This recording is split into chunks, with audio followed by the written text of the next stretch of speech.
বাংলাদেশ জামাত ইসলামী বলতে চাই, ইসলামী আন্দোলন সহ সকল ইসলামী রাজনৈতিক নেতৃবৃন্দ, দেশ প্রেমিক রাজনৈতিক নেতৃবৃন্দ ঐক্যবদ্ধ হয়েছে।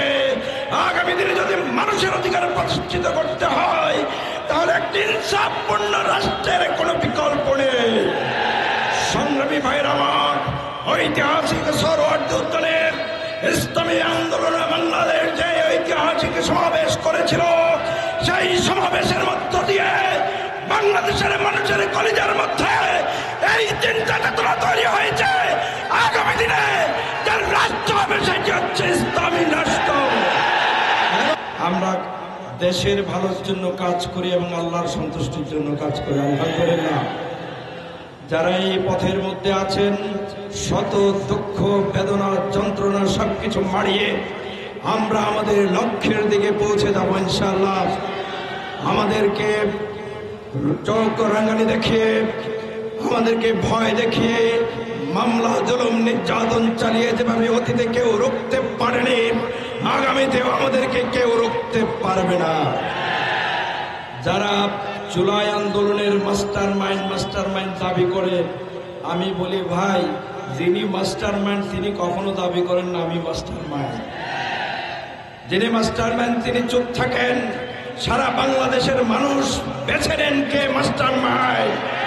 সুতরাং এখন নতুন করে যারা মাস্টার মাইন্ড দাবি করছেন তাদের আমরা বলতে চাই, সেই জুলাইতে আপনারা কোথায় ছিলেন?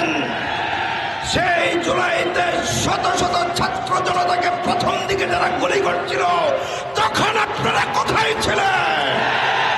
সুতরাং মাস্টার মাইন্ড দাবি করলে হবে না, বরং বাংলাদেশের মানুষ খুঁজে নেবে প্রকৃত মাস্টার মাইন্ডকে।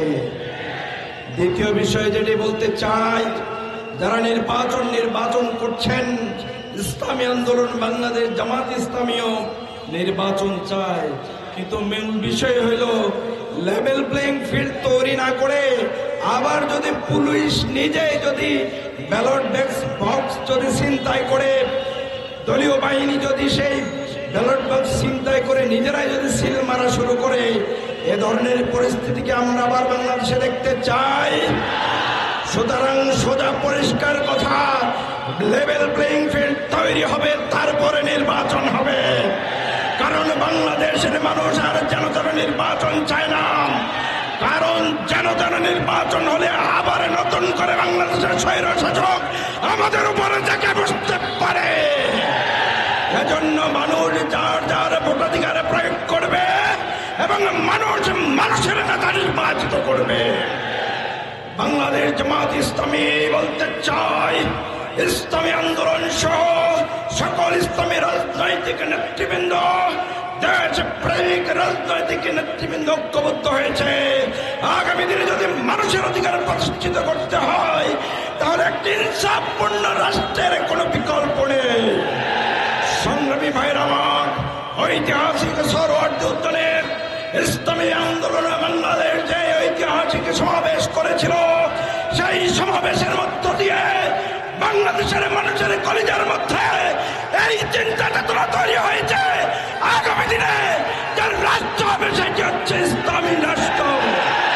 এবং আগামীকালকে বাংলাদেশ জামাত ইসলামের উদ্যোগে এক ঐতিহাসিক জাতীয় সমাবেশ সরোয়ার্দী উদ্যানে অনুষ্ঠিত হবে। সেখানে সকল রাজনৈতিক দল, ইসলাম প্রেমিক, ইসলামের পক্ষের দলগুলো থাকবে। আগামীকালকের সেই সমাবেশের মধ্য দিয়ে এক রাজনৈতিক ইসলামী ঐক্যের অভ্যুত্থান হবে ইনশাআল্লাহ। এটির মধ্য দিয়ে বাংলাদেশে যারা নতুন করে ফ্যাসিজম বাস্তবায়ন করতে চায়, তাদের মূলোৎপাটন হবে ইনশাআল্লাহ। সবাইকে মোবারকবাদ। আল্লাহ হাফেজ।